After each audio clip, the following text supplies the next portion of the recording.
The last time a nationally ranked opponent visited Lafayette was 1996. And on Friday night, the Ragin' Cajuns hoped to do to Oklahoma State what they did to Texas A&M 14 years ago.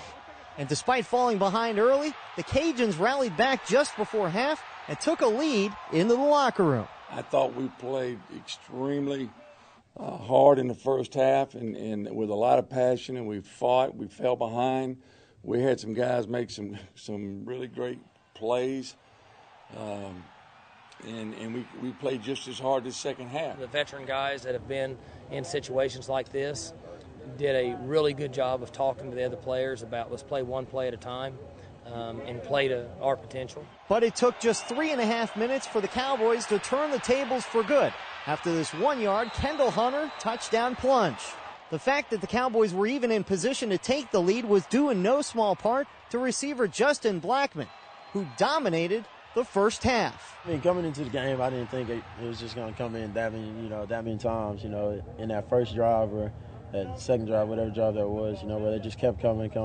But, I mean, I'm not going to argue with it, and, I'm going to just try the best I can to catch it. All told, Blackman had 13 receptions for 190 yards and 2 touchdowns, and may have put himself on the Heisman radar. He's doing it on a consistent basis that proves to me that he's, really good, primetime guy. If you can do it consistently, I think you need to be mentioned with some of the really good ones in the country. How much should he be getting more national acclaim, do you think? I mean, that's up to everybody else. That's up to you guys. I don't mind it. I'm sure he'd say the same thing. I don't mind the way he is. People just don't want to give him the credit. It's fine. I mean, you just keep doing what we're doing and plugging away. He's such a humble guy that press, no press. He's gonna keep doing what he does on Saturdays. Blackman may be modest, but there is no doubting he and Brandon Whedon are developing a chemistry, and that's bad news for the rest of the Big 12 as the Cowboys continue to rack up points. It's a nice little security blanket I have, with him.